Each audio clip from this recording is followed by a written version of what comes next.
ای رفیقانی طریقت دردی عشقم چارکن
دلم باشی سواری بی تو کس ندستت بگیری تو یه سالی رو تو عمری تو آرزوی باده کردی بمری تو دلم باشی سواری بی تو کس ندستت بگیری تو یه سالی رو تو عمری تو آرزوی باده کردی بمری تو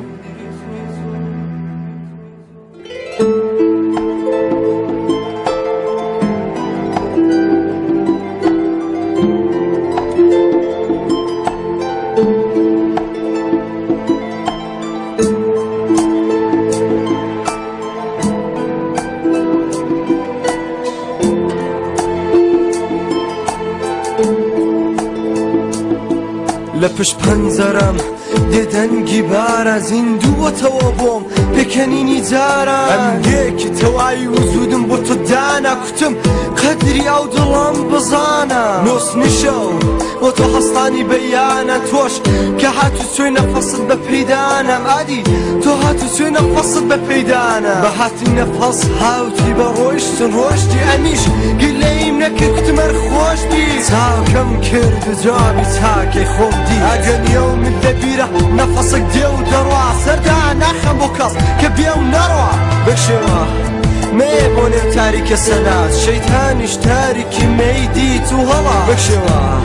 ميبون تاريك السنات شيطانش تاريك ميدي تو هلا دسان هاتوا دنگي باران زندوني بكنيني جارا لبيش سومي صاروخ ساري تو بتنيات فيش نمزاني بو بوش سواري بيتوا كز ندست بگیری توا یه سالی رو توا عمری تو آرزوی بودی خودی بمری تو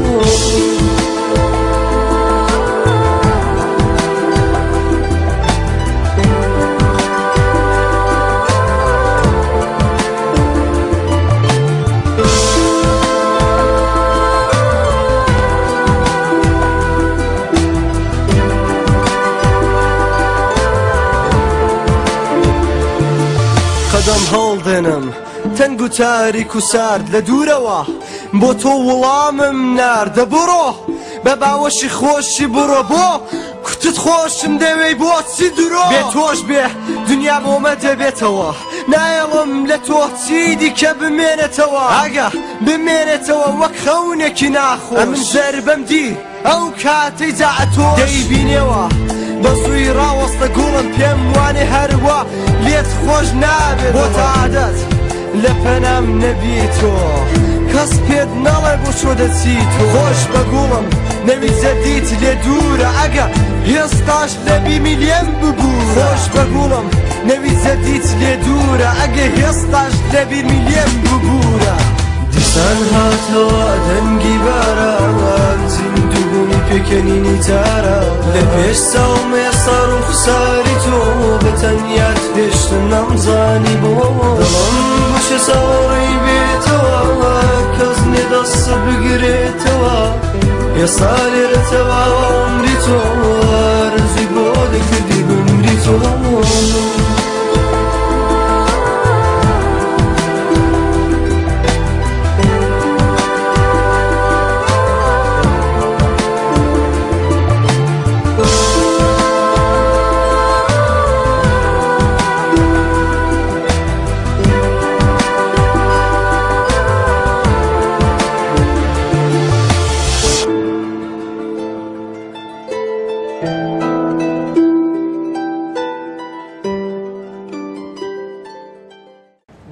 عزیز و خۆشەویست سڵاوی گەرمی ئێمەتان پێشکەش لە بەرنامەی ئاوێنەی هونەرەوە هاتوینەوە خزمەت ئێوەی عزیز و خۆشەویست بۆ دیدار و بەسەرکردنەوەی هونەرمەندێکی تر. هونەرمەندی ئەم جارەمان کاکنەوید زەردیە. کاکنەوید زەردی یەکێک لەو گەنجانەیە کە لە شاری سابڵاغی خۆشەویست لەدایک بووە. بۆیە پێم خۆشە کاکنەوید بەو تەمەنە گەنجیەوە کە چووەتە ناو دنیای هونەرەوە باس لەم هونەرەی خۆی بکات کە پێشکەش بە کۆمەلگاکەی کردووە و جمهورێکی باشی هەیە و هاوتەمەنەکانی خۆی زیاتر گوێگرین. کاکنەوید زۆر خۆشحاڵم کرد لە بەرنامەی ئاوێنەی هونەر ئامادە. منی زۆر خۆشحاڵم کاک جەلاجیان، دەستخۆشیتان لێ دەکەم بۆ داوەتتان بۆ بەرنامەکەتان و هەر ئەو کەسانێک کە ئێستا گوێبیستی من و دەمان بینن سڵاو و ڕێزی گەرمیش خۆشم پێشکەشیوان دەکەم. هەر بژیت کاکنەویدیان پێم خۆشە بەرنامەکە وایە هونەرمەندان باسێک لەسەر کورتەی ژیانی خۆیان بکەن تا ئاگەینە پرسیارە جددیەکان. بۆیە کاکنەوید زەردی کێیە؟ من لە شاری مابەت لەدایک بووم، لە مابەت دەورەی ئیبتیدایی و ڕاهنەمایی و دەبیرستانم گوزەراندووە و دوایدا خۆرەشە تەجروبیشم خوێندووە. دوایدا هاتوویم بەرەو وڵاتی ئەڵمانیا، لەوێ دیپلۆمی ئەلکترۆتەکنیکم وەرگرتووە. ئێستاکانش خەریکم کە تۆن تەکنیک یا مەهەندیسی دەنگ دەخێنم لەوێ. دوادارمەر سەرکەوتوبی بەڕێزت هەر لە تەمەنی مناڵیەوە کە دەست بە کاری گۆرانی وشتکرد لە قوتابخانە.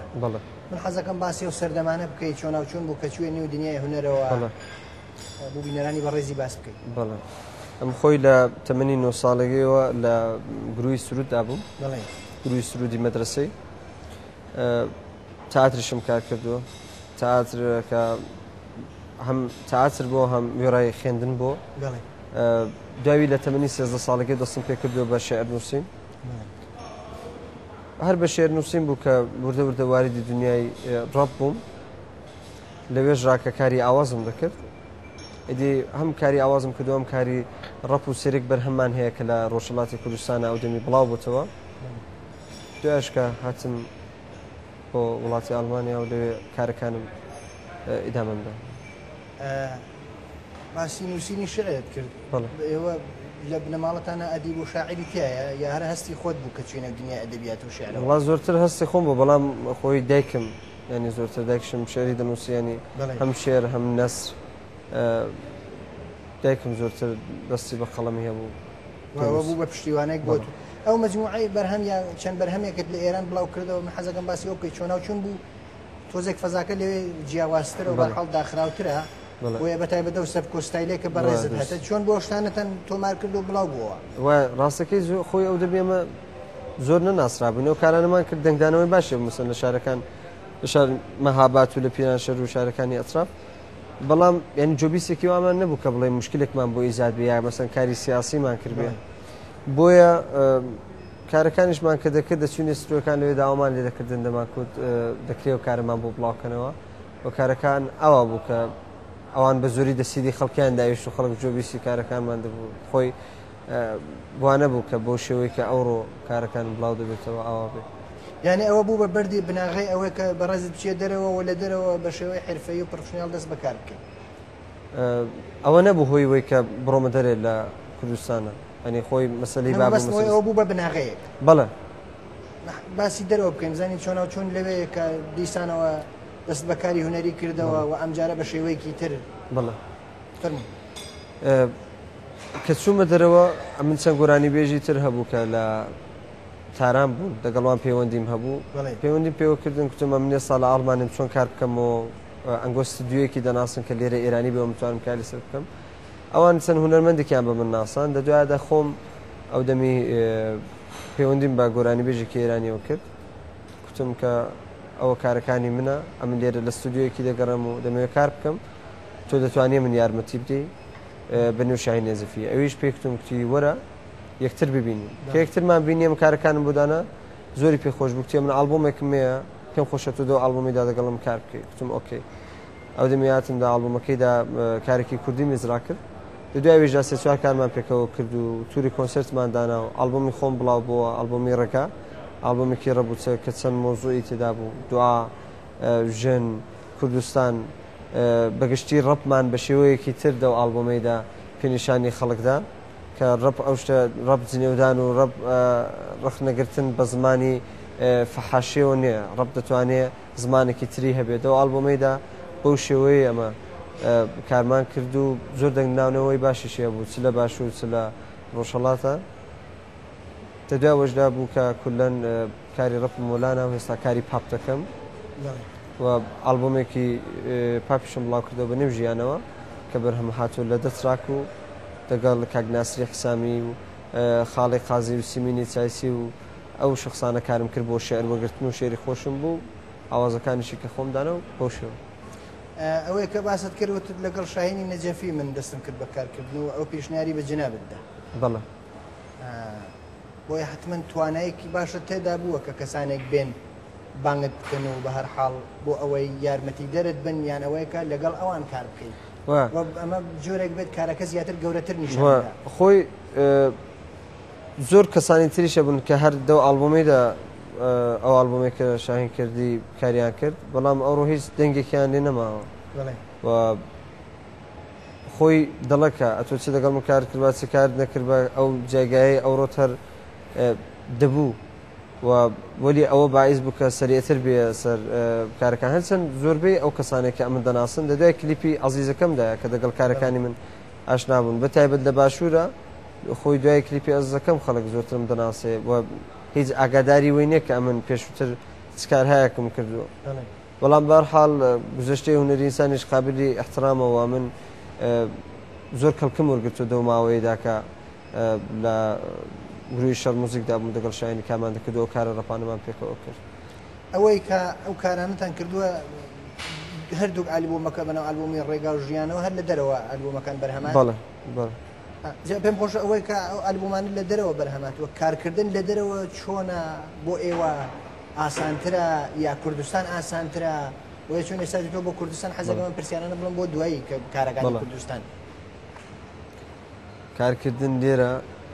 لەوێ باسی ئەوەی یەکەم مەسەڵەن بەڵێ ئەرسان دەکەم کارکردن لێرە زۆر ئاسانترە کارکردن لە دەرەوەی وڵات بەڕاستی سختە لەبەرەوەی کە تۆ نەوازەندەیە کە دێ ئەتو دەبێ هەزینەی ڕێگا هەزینەی خواردن هەزینەی بنزین و حەقی دەستمۆزدی بدێ یعنی تۆ بۆ هەموو شتێک دەبێت بەرنامە ڕیزە بکەیت هەزینەی ستودیۆ لەسەرترا دەرامەت نسبەت بێرە دەرامەت باشە بەڵام ئەو دەرامەدە بە شیوەی ناکا کە تۆ بڵێ من خەرجی ئیزافی پێ دەکەم و لە ژیفانی خۆم بۆ موزیکتا دەنێ متوەجه ئەرسمە یعنی منەگە شعرم نووسی با و ئاوازم بۆ گۆرانی بێژی دیکەدانە نابا مطمئنن ئەوڕۆ تواناییوەم نەبوو کە من کارەکانم خۆم سپانسۆری بکەم بۆیە کارکردن بەگشتی لە دەرەوە زۆر سەختترە لە نێو کوردستان وتت بۆ خەڵکانێکی تر کارەکی بەست ئەو هەم شێرمدانان و مۆزیکدانان هەم شێرم بڵێ هەم شێرم باسێکی بکەوانە بۆ وڵا ڕاست بڵێ پێم خۆش دەکە نێویان بینم لە بەنامی پێشێش نێو نوێنان بەڵام هەم کوردن هەم فارسن کە هەم تێکستم بۆ نووسیون و هەم ئاوازم بۆتانە بەڕێزت پێم وابێ بە چەند زاراوە یا بە چەند زمانی جگە لە کوردی گۆرانی دوتووە حەزەکەم باسێکی بکەی چۆنەوە چۆن بوو کە بەڕێزت جگە لە کوردی ناوەند یا هەر بە کوردی بڵین بەگشتی کە پەلت هاویشت بۆ زمانەکانی تر چه هۆکارێک بوو چی لە خەیاڵتدا بوو من تموحێکی گەورە بووە لە خەیاڵتە خۆی ڕاستەکەی من دەمتوانی کە بە فارسیش دەست پێ بکەم و فارسی بکەن بەڵام خۆی وەکو تەبیەت وەکو کەسێکە کوردم هیچ حەز ناکەم کە بە زمانی تر کارە بکەم و کارم کردو بە زمانی فارسی یەک دوو کار ئەویش لەسەر داوای چەند شاعیر هەیە کە زۆر گەورن و دۆستی خۆشەویستی منن لە تاران دەژین بە شێر بۆ زۆربەی گۆرانی بێژە بە نێوبانگەکان دەنووسن پێیان خۆش بوو کە کارەکانی من پێیان خۆش ئەو شێعرانێکی خوان نووسی و بە دەنگی من جویان لێبێ و داوایان لێکردن کوتیانەوە کاری بکە واگە چەند کاری فارسیم کردووە تایبەت بۆ بە ئەو دەرخاستێک ئەوان لایان کردومەوە هیچ پشتزەمینەیەکی تری نەبوو بە زمانی ئاڵمانی دەمهەوێت کار بکەم ئەویش زۆرتر بەخسی بیزینەسەکەی بۆ من مهمە بەڕاستی دەناخۆی ئەو شتێکە ئەمن بە مەبەستی خۆمی دادەنێمەوە دەمهەوێت داهاتوودا پێ بگەمەوە ئامانزی منە ئەوەیە کە خەڵک لە وڵاتانی دەرەوە زمانی کوردی و وشەی کوردی جۆ بدەنێ ینی چۆن خەڵک لە نێو دیسکۆکانە لە شوێنی تر زمانی فارسی و کارەکانی ئاڕەشی جۆداتێ دەمهەوێت بە هەمان شێوە زمانی کوردی بایەمەنێ و جۆسکەکان بەڵام خۆی ئەگە زمانی ئالمانی بخێن و داهاتوودا ئالبومێکمە بێت تەنیا بەخسی بیزینەسی بۆ من مهمەوەی کە بتوانم کە پوڵێکم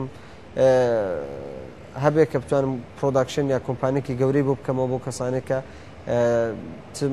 موزیکی پاپ بە شێوەی ئستاندارد لێرە کار دەکەن سەوەیکە موزیکی ئالتەرناتیو لێرە کار دەکەن بۆ کەسانە وە داهاتووی نزیکدا ئەو کارە دەکەن یعنی بۆ هاندان و یارمەتی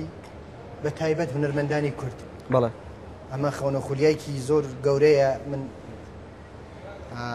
بە ئەرێنیە زانم بە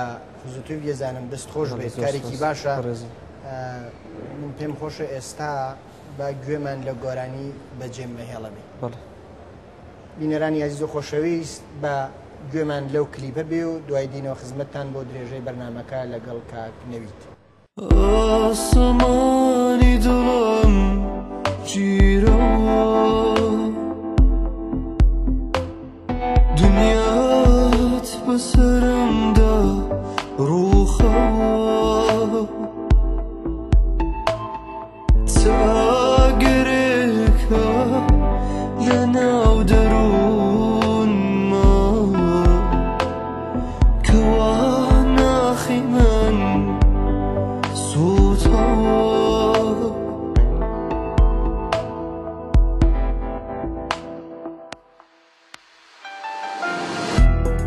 دەکرێنە ڕۆی بمێنێەوە آخر شێرم بخێنێەوە دەکرێنە ڕۆی بەجێم نەهێڵی ڕووناکەیم لێ وەرنەگرێوە ئەی ئەو کەسەی هەتابەت لە دڵ فەرامۆش ناکرێ تۆ مۆمێکی لە ناوژینم کە هەرگیز خامۆش ناکرێ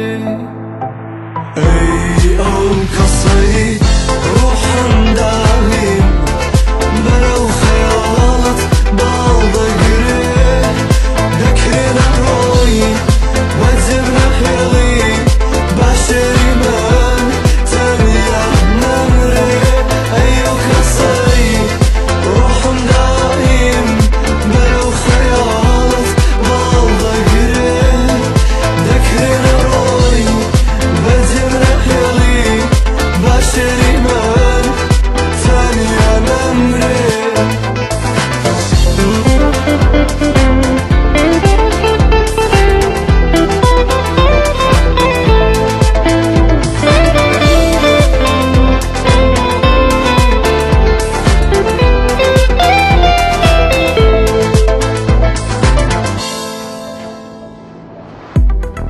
ئەو شۆلە سەر لەو حەیدەڵم نەخشەی چاوی تۆ دەکێشم هەتا ببێتە مەرحەمێک بۆ گەشت زام و دەرد و هێشم ئەیەو نیگەی ئەستێرەیت کە ڕادەخشێ لە ژینی من مەڕۆ عەزیزم جێم نەهێڵە لەگەڵما باوینی من ئەی ئەو کەسەی ڕۆحم داهیم بەرەو خەیاڵت باڵ دەگرێ دەکرێنە ڕۆی بەجێم نەهێڵی باشێری من تەنیا نەمرێ ئەی ئەو کەسەی ڕۆحم داهیم بەرەو خەیاڵت باڵ دەگرێ دەکرێنە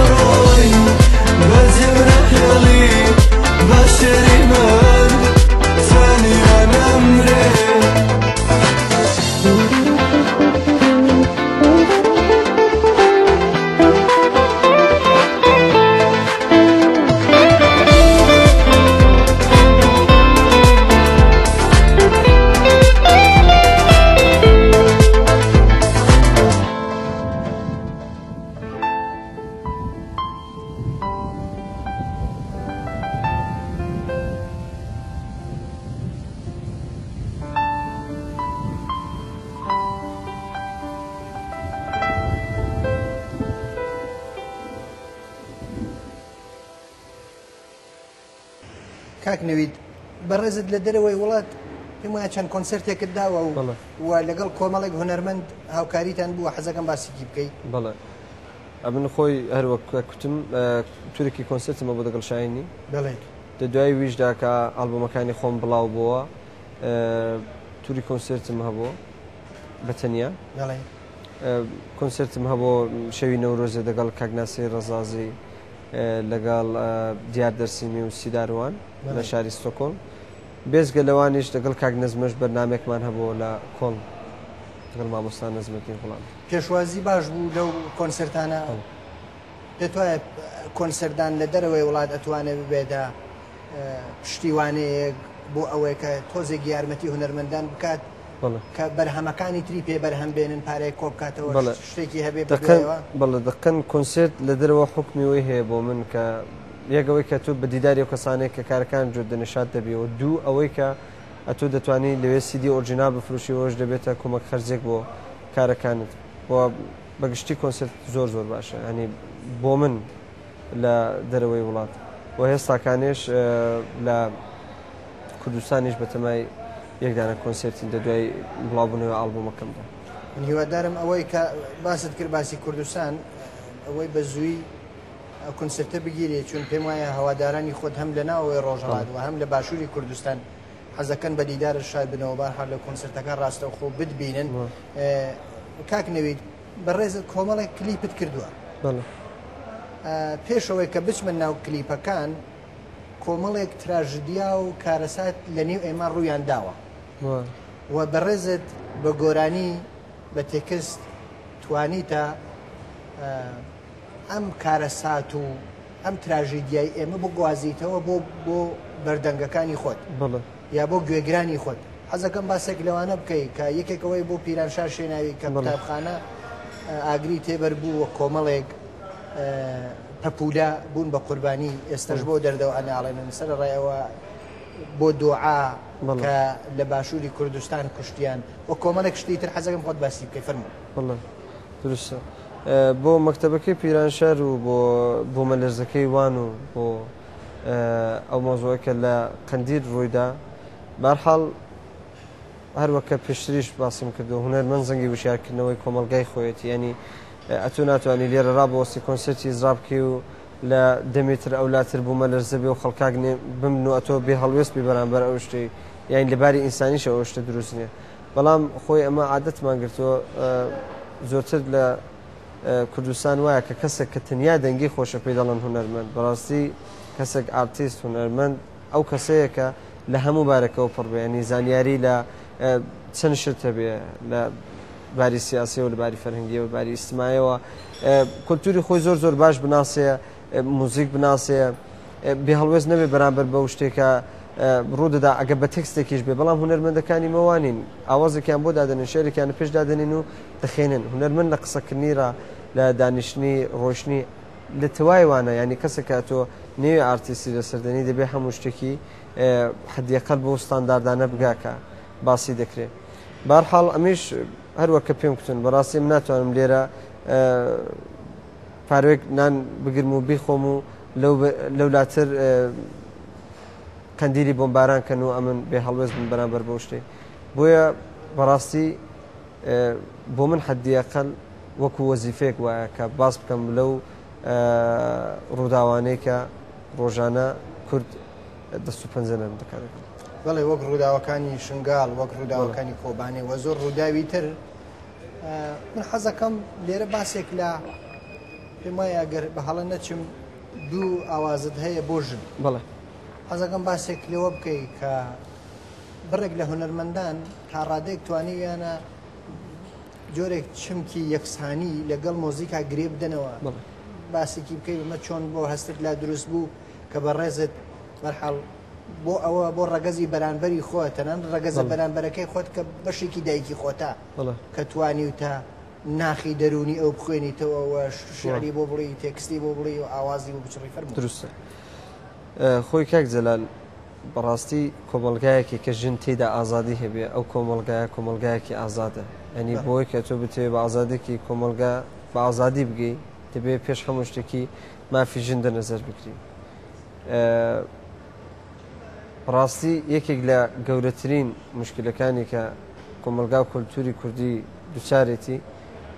مۆزۆی ژنە. ئەتۆ ناتوانانی بڵێ من گۆرانی بێژێکی ڕخنەگەرم، ئەمن گۆرانی بێژێکم کە باز لە زۆر شت دەکەم کە کورد دووچارێتی، بەڵام بێخیاڵبی بۆ مۆزۆی ژن. بەداخەوە پیا و سالاری لە کۆمەلگایمە ینی زۆر زۆر بەرچاوە، زۆر بەرچاو دیارە ئەو شتە. هەتا ئەو کەسانێک کە خۆیان باسی مافی ژن دەکەن زۆرتر لە کەسانی تر ئەو قەزەی نەفی دەکەنەوە. بۆیە من بە ئەرکی خۆم زانیوە ئەنی کە باسی ئەو شتێ بکەم و بێم ژن بێنمە نێو تەکسەکانم. ئەنی هیچ منەتی نییە و ئەمن بەڕاستی بە شانازیەوە هاتووم کاری دوعا، کاری ژن کوژمم ئێزرا کردو. خۆی بە بڕوای من گرنگێکی نییە کە تو دوای کە بەرهەمەکانت بڵاو دەکەیەوە بێ باسییان بکەیت، چونە من قسەکانی خۆم بەڕاستی دەنێ و بەرهەمەکاندا کردووە و کەسانێکە و بەرهەمانیان جۆلێ بوو دیدگای من و ئەوەی کە ئەمن بەڕاستی بۆچی ئەو کارانەمە ئیزرا کردو پێی دەکەن بۆ شتەوە دەتوانن بیزانن لە دوای جۆدانی بەرهەمەکاندا. بەڵام خۆشەویستی دایک، خۆشەویستی من بۆ جنسی ژن ئەوانە هەمووی بۆتە هۆی وەکە ئەو کارانە بۆ ژن ئیسرا. دووادار مەر سەرکەوتوبی کاک نەوید ئەرکی سەرشانی هونەرمەندانە ئەوڕۆ کە ئەبینی لە میدیاکانە کلیپێکیان بەڵاو ئەبێتەوە بەڕاستیشێت تەسیر و کاریگەریان هەبێت لەسەر بنە ماڵە کە باست کردژن لە لای ئێمە زۆرە چەوسێتەوە پیا و سالاری حاکمە و کۆمەڵێک حیزبی هەن بەڕاستی فعالیەتەکەن تێ کۆشن تەنانەت ژن لە نێو ئەو حیزبانە چەکدارە ژن وەکو پیا ئازادانە بیرڕای خۆی دەرەبڕێ حتا تا ئاستی سەرکردایەتی چووە. ئەمانە بەڕاستی گرنگن لە کۆمەلگای ئێمەوە زیاتر بەرەو پێش بچن. پێشەوەی باسیەوە بکەین حەزم کرد باسێک لە کلیپەکان بکەین. ئێستا ئەو کلیپانەیە کە کردو تا کێ لە پشت کلیپەکانتەوەن وەکو کۆمپانیا وەکو کەس وەکو سپۆنسەر چۆنا ئەو کلیپانە بەرهەم دێ ئایا خۆتێکەکەی یا چۆنە حەزەکەم باسێکی بکەی فەرموو. داوا لێ بردن دەکەم کاک جەلال ئەمن لەوەتی کە چوومە دەرەوەی وڵات لەوانەیە ڕۆژ هەبوو کە 5 ساعت ئەمن دەرسم خوێندووە 11 ساعت کارم کردووە دوای داهاتوم 1-2 ساعتیش کاری موزیکم کردو بەڕاستی ژیانم نەبوو. ینی زۆر کەس تەنیا جوانی قەزەیەکەی دەبینی و ئەمن دەبینێت لە پشت تەلەڤیزیۆنی یا لە پشت مقابلەکان یا لە پشت ئینستاگرام و فەیسبوک و تویتر و سنەپچێت و لە پشت ئەو شتانە. بەڵام خۆی ئەمن ژیانێکی تاڵترم هەبوو لەو شتێک کە خەڵک دەیبینن و بەڕاستی زەحمەتم بۆ کێشاوتە ئەوڕۆ. ئەمن زۆربەی 90% هەزینەی کارەکان بەڕاستی تاوەڕە خۆم داومە. یعنی خۆم کە چ دەڵم خۆم و خانەوادەکەم بەڕاستی بابم یەکێک لە گەورەترین پشتیوانەکانی ژیانیم بۆ لەو ڕۆژەرا کە دەستم پێ کردووە هەتا ئەوڕۆ بابم یارمەتی داوم لە هەموو بارێکەوە چ لە باری ماڵێەوە چ لە باری عاتفیەوە لە هەموو بارێکەوە بەڕاستی بام پشتیوانێکی گەورە بۆ بووم. لێرەشەوە دەستخۆشی لێ دەکەم بەڕاستی بابەجان دەستەکان ماز دەکەم. بێزگەلەوەی کوتم کاری تەکست و کاری ئاوازم بۆ گۆرانی بێژەکانێکە کردووە ئەویش منبعی دەرامەت بۆ منبعی دەرامەندی ترم هەبوو بۆ ئێستاکانش کە هاتوومەوە کوردستان دەگەڵ کۆمپانی تەرەفم و قەراردادی وەم هەیە کە ئەڵبۆم و کلیپەکانم لەوەی بەدواوە بە سپانسۆر و بە کۆمپانیدا. هیوادارمە سەرکەوتووی هیوادارم باوکی بەڕێزیشت تەمەنی درێژ بێت و ئێمەش سپاسی ئەەکەین بۆ ئەوەی کە کوڕێکی وەک بەڕێستی پەروەردە کردووە و ئاوا بە شەهامەتەوە ئەڵی باوکە گیان من سپاسی تۆەکەم و سپاسی دایکیش دەکەین کە بەڕاستی یارمەتی دەرت بووە دڵنیام دایکت زیاتر یارمەتی دەرت بووە. دایکم لەباری ڕوحیەوە خۆی زۆرتر ینی دایکەمیش وایە منداڵی کورد دەگەڵ دایکی لەباری ڕوحیەوە هەمیشە ڕابطەیەکی نزیکترەیە. ئەمن چون دایکم هەم شێر دەنووسە موزیکی زۆر جۆ دەداتێ و زۆرترم تەسویری هونەری دایکم زۆر پێجوانەوە هەمیشە دەگەڵ دایکم زۆرتر هەمچین ڕابطەیەکمان هەیە و زۆر هەردووکمان عاشقی موسیقی و عاشقی شێر و ئەو جوشتان. ئافرین بۆ هەستی جوانت کە بەو تەمەنەوە کە بەڕاستی دایک دەرکەکەی سلااو بۆ هەموو دایکان بە تایبەت دایکانی کورد کە بە کوێرەوەری مناڵیان گەورە کردووە بەهەرحاڵ سپاسیانەکەین. کاک نەوید حەزەکەم جنابەت کە لە چەند ستایلا گۆرانی دوتۆ باسییان بکەی ئەو ستایلانە چین کە گۆرانی دوتۆ و ئێستا بەرحاڵ ئەتەوێت هەر بە تایبەتی گۆرانی پاپ بخۆیت. خۆی بەڕاستی وەکو دەرامە دەگەچایی لێ بکەین ئەتۆ ناتوانانی کە بڵێ ئەمن گۆرانی بێژێکی ڕەپی کوردیم و کەسبی دەرامە دەکەم هەمچین شتێک ینی ناکرێت بۆ خۆیم چون لە پێشداکاری ئاوازم کردەوە ڕوحی خۆشم لە موزیکێک کە ملودی هەیەوە ملودی کە نزیکترە بۆیە سەبکی پاپ بەڕاستی سەبکێکەکە من ئیدامی دەدەم و سەبکی پاپیش سەری وایە دەتوانێت بێسنوورتر بێەوە تۆ کار بکەی کاری پاپ جەز بکەی کاری پاپڕاک بکەی ینی دەتوانی دەنێو کارەکاندا گۆڕانکاری بکەی بۆ ئینسان دەستی ئاوڵەترە خۆی ڕەب موزیکێکی بێ مێلودیەوە زۆرتر ڕیتمیکە بۆیە لەباری موسیقیاییشەوە چۆن بڵم ئەرزشێکی وای بۆ داناندرێ هەرچەند خۆم زۆر ڕێزێکی تایبەتم بۆ کارەکانی ڕەپی خۆم هەیەەوە دەستپێکی کارەکانیم بۆ شتەی بۆ و ئەرزشێکی زۆر باشی هەیە لەباری تێکس و ئەو زۆشتانەوە بەڵام خۆی ئەمن زۆرتر کارێکە موزیک و نەوازەندە و دەگەڵ ئەو شتانە کە سەر و کە لەم هەبێ زۆرتر ئەحساسەکەم لە ڕوحیاتی من نزیکترە بۆیە بە سەبکی پاپ ئیدامە دەدەم و ئەوە ئالبۆمەشم ئێستا چەند سەبکی جیاواز تێدا ڕاک جەز پاپ تحریری سنەتی تێدایە چەند کارەندام سنەتی خوێن نیم بەڵام مەزور ئالبۆمێکی جیاوازە سەیما کردو کە چەند ڕنگ و بۆنی جیاوازیە بێ بۆیە لە چەند ئاوازدانەر کە ئەرزی جەنابتیشم کرد چەند ئاوازدانەری جیاوازیش ئیستفادەمان کردو ئەو تێکستانەی کە هەڵیە بژێری بەڵێ حەزەکەم باسێک لەم تێکستانە بکەی مەزمونی ئەم تێکستانە چین کە تایبەت هەڵیە بژێری ئایا جیاوازن لە ئەو سەبکۆستایلە پێشوانە فلکلۆر و کلاسیکانە ئەمانە لە شعری نوێی کەڵکۆرەگری لە ژانرهایەکی شعری هەیە لە دەواڵ بۆمیدا شێری نۆڕا بگرن هەتا شێری کلاسیک خەزەل هەموو شێرێکی تێدا بەڵام بەڕاستی ناتوانم کە بڵم دقیقەن سەبکە شێرێکمە من ئیسفادە کردو بۆ ئالبومی چون هەروەک کە کوتم هەنی ئاوازدانەر بگرن خۆم کاری ئاوازەکانی زۆربەی و ئالبومی خۆم دامناوە مامۆستا بورهانی مفتیزادە هەروەتر دلێری کەمانگەر هەروەتر کەسانی تر هەبوو کە ئاوازیاندە و ئالبۆمەیدا هەیە و شێری جیاواز بۆیە ڕنگ و بۆنێکیە کە ناتوانانی تایبەتی بکەوە بڵێ ئەمن تەنیا یەک سەبکە شێریە یە سەبکە موسیقیم بەکارهێناوە پێم وایە دوو گۆرانیە چەند گۆرانی بۆ نیشتمان و نەتەوەی دووتووە چەند گۆرانی دووتووە زۆرتر زۆر کارم هەیە هێڵی سوور کوردستان ڕێگا قەندیل وان زۆربەی کارەکانی من درۆ ئەمن هەڵاتم زیاتر باسی سەرکردە کوردەکانت کردو هەڵاتم ئەو درۆیە ئەمن خۆی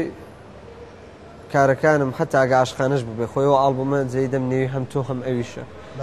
کە شێری مامۆستا ئەوڵا پەشێویە هەم تۆ هەم ئەویش شەڕی نێوان ئەوینداری و نیشتمانە لەبەرەوەی کە دووشتن کە هەردووکیان خۆشەویستن و ئەمن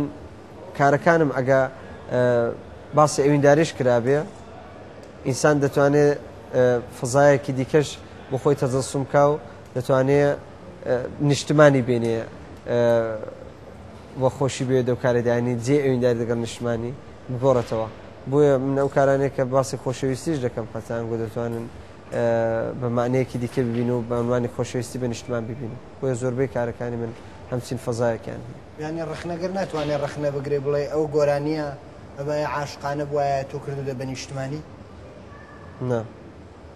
ناتوانێت لەبەرێک ئینسان توانە عاشقی نیشتمانەکەشی بێ عاشقی نیشتمانەکەش خۆش عاشقی نیشتمان بوون زۆر چەندات عەزیزە نیشتمان 5 ساڵە زۆرم لە عەزیزم 5 ساڵە خۆی لە نیشتمان لەوەتی کە چوومە دەرەوەی وڵات خۆم ئەحساس دەکەم کوردستانێکی خەیاڵیم دەنێ مێشکمدا ساز کرد و دە نیشتمانیدا لەدایک بووم خۆی بەڕاستی من لە ڕۆژهەڵاتی کوردستانە هیچ هەستم قەت بە کورد بوون نەکردەوە وەکو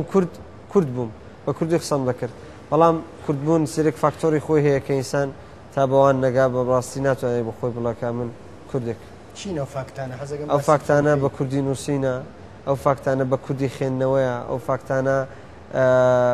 وەکو کورد بیرکردنەوەیە بێ سنوور بوون ئەم لە بیرمە کابرا لە دێهاتی ڕا 5 کیلومتر ئەولاتر داهاتە ناو شاری پێیان دەکوت کابرا کرمانجەوە فڵانە ینی ئەکسپتیان نەدەکرد کە بێدەنێ کۆمەلگا دەژیم کە بەڵام ئەتۆ کە دەچێ دەرەوە کوردی ڕۆژاوا دەبینی کوردی باشوور دەبینی کوردی باکوور دەبینی دەگەڵوانە خڕ دەبیەوە لە شوێنێکیدا قسان دەکەی بەڕاستی ئینسان هەستێکی ترە ینی بێسنووربوون دا خۆشەویستی نسبت بە ڕەنگیەکە هەست بە خۆیەکە ئەوەی نیشتمان خۆشەویستە و وڵات خۆشەویستە ئەو فاکتانە کە هێنێتەوە هیوادارم گەنجانی ئێمە ئەو ڕۆکە لە کوردستانن فێری خوێندن بن فێری نووسینی کوردی خۆیان فێر بکەن ئێمە هەمومان خۆمان فێر بووین واتوانم بڵێم ئێمە شتێکی وا لە بەردەستمانە نەبوو پێشتر تەنیا کۆمەڵێک گۆڤار و ڕۆژنامەی کوردی تاکۆتراک بوونەوەانە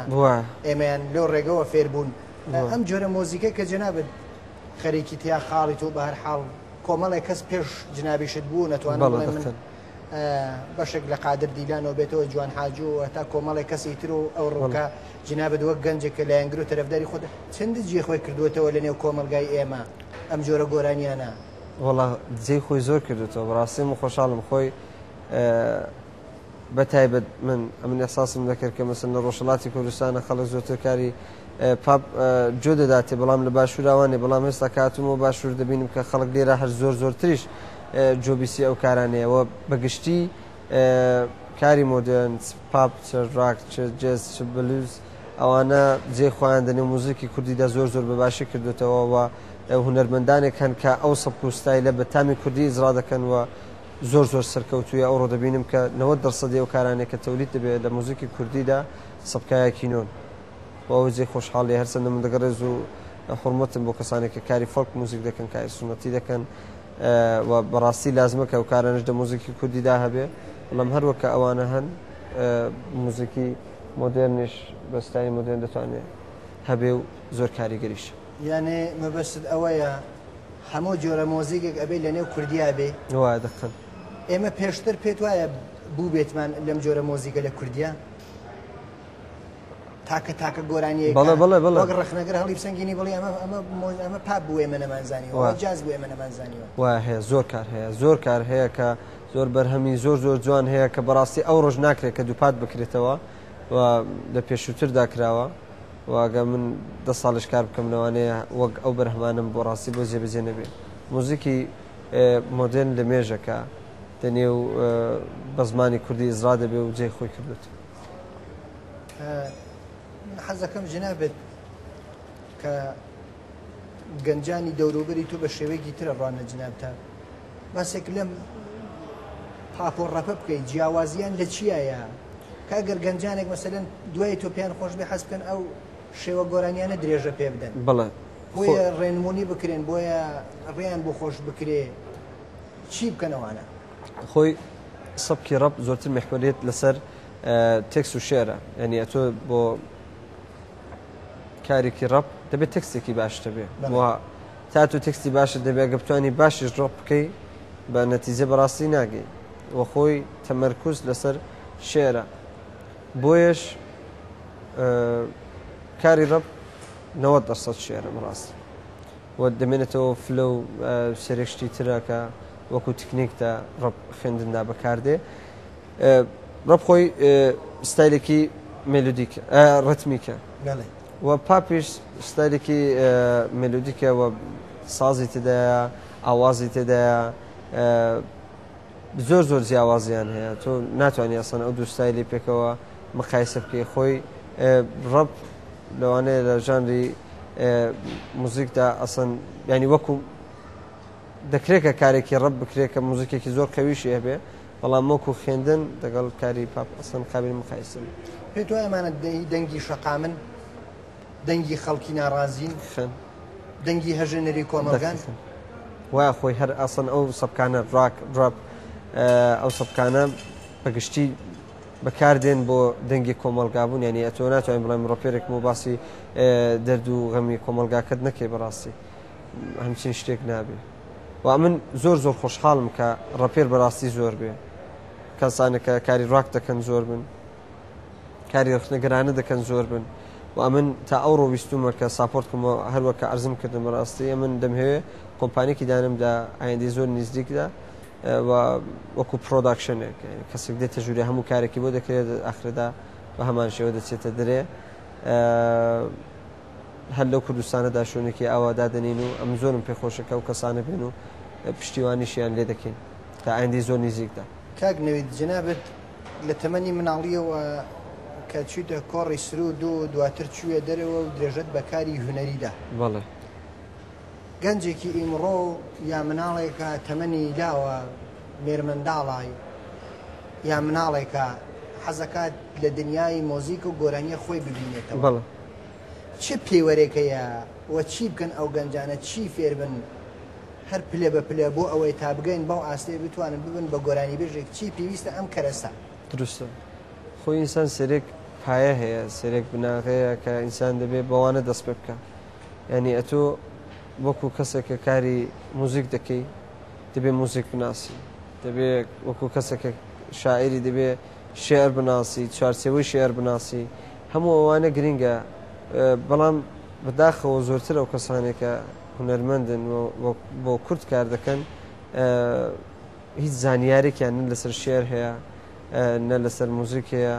و تەنیا دەنگخۆشیە کە ئەرزم کردن بەڵێ بۆیە ئەحساس دروستە کە زۆر زۆر مهمەوە بەبێ ئەحساس هیچ کارێک ناکرێت چون ئەوەڵین شتێکە دەگەڵ جۆبیسی ئێرتباط بەقرار دەکا نە تێکستە نە مێلودیە نە هیچ شتێکی ترە تەنیا ئەحساسە بەڵام خۆی وەکو کەسێکە دەست پێ دەکەن بەڕاستیم پێم خۆشە شێر بخێنەوە لەگەڵ چوارچێوەی شێری ئاشنابن لە دوایدا کە کاری موزیک دەکەن بە سوڕەتی ئاکادەمیک بچن فێر بن تێوری موزیک فێر ببن زۆر زۆر گرینگە دوایدا دەست پێ بکەن بۆ کار دەکە چون نیسان کە بناغەکەی قەوی بوو دەتوانێت لە داهاتوودا نەتیجە باشتر وەربگرێت چون دە موزیک داوایە کە چونە سەرێ ڕاحەتە بەڵام لە سەرەوەمانەوە زۆر شەرتە وایە یعنی ئەوانە دەبێ هەموو ئەو فاکتانەیە کە بۆ گۆرانی بێژێک لازمەوی بیزانن بەڵە دەکەن کە ئێمە لە کۆنا گۆرانی بێژان گۆرانی بێژان وا بوون زۆربیان شعریان داناوە ئاوازیان داناوە مۆزیکیان زانی و بەشێکیان و زۆر کاریان کردووە کە بۆ خۆیان شارەزا بوون و خاڵ بوون لەم گۆرانیە جنابەت کە دوو ئەلبومت هەیەکی بەناو ڕێگاوێکی بەناو ژیانەوە ئەم سەفرە ژاتیتەوە بۆ کوردستان ئەلبومە دەرەکەی حەزەکەم هەرچەند کورتێکیش باست کرد باسیەم سەفرە بکەی و باسیەم ئەلبومەت بکەی کە ناوی چیەوە بۆ ئاشقانی باسیەم بکەی ئەم سەفرە خۆی من تقریبا دوو مانگ دەبێت کە لە ئەڵمانیا هاتوومە دەرێت لە نۆروێژ بووم لە سوێد بووم لەوێ ڕاتەسمیم گرت کە بێمەوە بۆ کوردستان هەرچەند تقریبا پلانم دانابوو ئەلبومێکی گەورەیە ینی ئەو کەسانێک کە کار لەسەرەوە ئەلبومی دەکەن کە دەگەڵوان قسەم بکەنەوەن خۆیان بۆتان تۆزای دەدەن کە ئەو ئەلبومە بەڕاستی ئەوان دەڵێن کە تا 10 ساڵی دیکە سەختە هەمچین ئەلبومێک دە موزیکی کوردی دابێ وەکو ئەلبومی پاپ ئەمە نیست قەسم نییە کە تاریف لە سەرکارەکانی خۆم کەم و ناشم هەیە و تاریف بکەم ئەو خۆی خەڵکن کە جۆ دەدەنێەوە نەزەر دەدەنەوە کەسانێک کە صاحب نەزەرن بەڵام دەو ئەلبومیدا باشین ئاوازدانەرەکان مامۆستا بورهانی ڕابگرن هەتا دلێری کەمانگەر تا کەسانێکی تر شێری باشترین کەسەکان مامۆستا پەشێ و مامۆستا پەشێ و دوایدا شێرێکی کەلهۆری هەیە کاری کرمانجی هەیە شعری زاراوی خوارو بەڵێ لە چەندین شاعری باش دەو ئەلبومیدا ئیستفادەمان کردووە بێجگە لەوانش ئەلبومەکە نەوازەندەی باش ئیستفادەی تێدا کراوە تقریبا چۆن بڵێم 20 نەوازەندە دەو ئەلبومیدا بەشداریان کردووە چ لە باشووری کوردستان چ لە ئێران چ لە تورکیای ئەنی باشی نەوازەندەکان کە سەردەمی خۆی بۆ گوشیوانیان کار کردووە بابەکی ڕیاحی و نازانم فەریبەرز و هونەرمەندی نامداری و هومەنی نامداری و سەرێک نەوازەندەی زۆر زۆر باش لە ئێران و لە باشووری کوردستانە وەکو ئالان کامیل کاک ڕاستی وەکو کاکشێرەکە کاری کلارنێت لێدا بەڵێ کاک زانە کە چلو لێ دەدا کولەن زۆر نەوازەندەی باش بۆ ئەلبومی بەکاراتەوە و میکس مەسترینگ هەموو شتێک سەیما کردوکە بە پرۆفشناڵترین شێوە ئەلبومی چاپ بکەین و هەم تۆ هەم ئەویش بۆ قەولیەوەی دەدەین لێرەوە کە تقریبا مانگێک مانگونی دیکە لە بازار بێ ئەلبوم دەرمە سەرکەوتوو بن ئەو هونەرمەندانەیە کە ناوت بردن هەمویان کۆمەڵێک گەنجی بەتوانا و گەنجی بەهەست و گەنجی لێزان بەڕاستی لە مۆزیکی کوردیە واتوانم بڵێم ئەو ڕۆ باشووری کوردستان کە زیاتر بەسەرشانی ئەو گەنجانەوە هەر نمونەیان زۆر بێت هیوادارم بەتەمای بیان کەی بە کلیپەمە چۆنە شێوەی کلیپەکانیان چون ئێستا خەڵک حەزەکات بۆ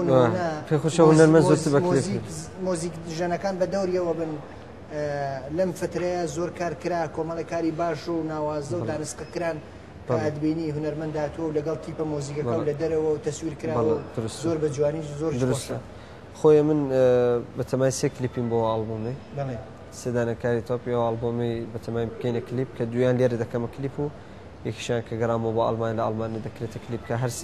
ئەو سێ کلیپە بە ماوەی سێ مانگ بڵاو دەبێتیان دە ماوەی 9 مانگدا ئەمە سێدانە کلیپان بڵاو دەکەینە کە دێت سەرتیوەکان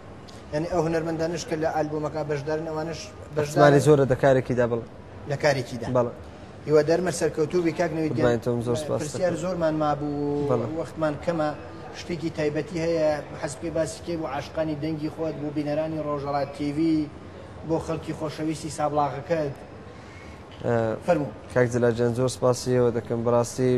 داوای لێ بنش دەکەم کە بڕێک سەرقاڵ بووم و خراپ کە زووتر یەکتر بینین و نەبوو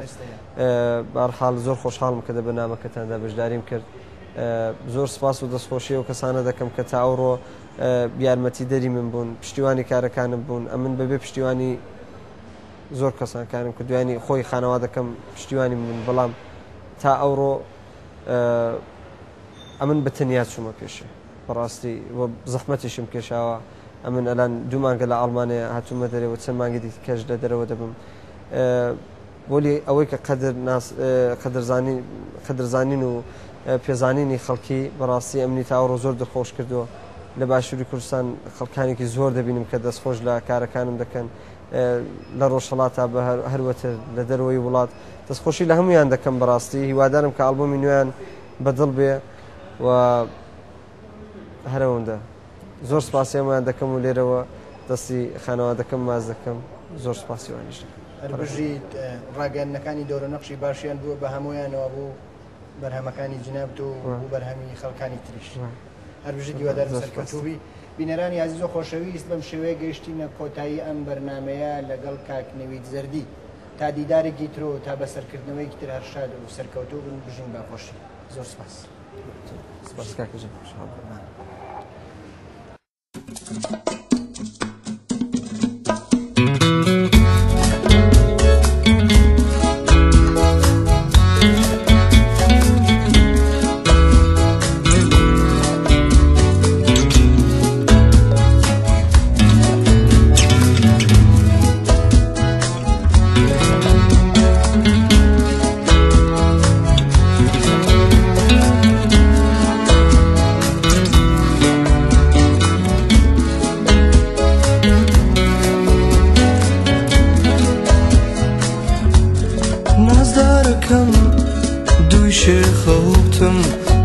خيالي باوشم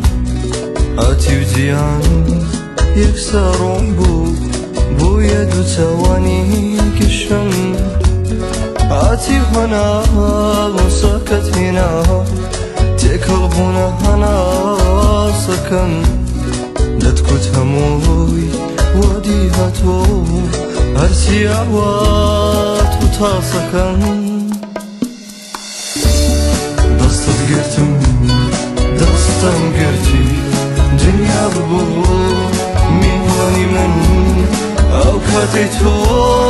با روحی خود یکسر هاتی با جانی من زنگت کرده سنیلی من سرم دانا لسر باز کرد آرام آرام جمع دگر لازم غمی و شی ناز کرد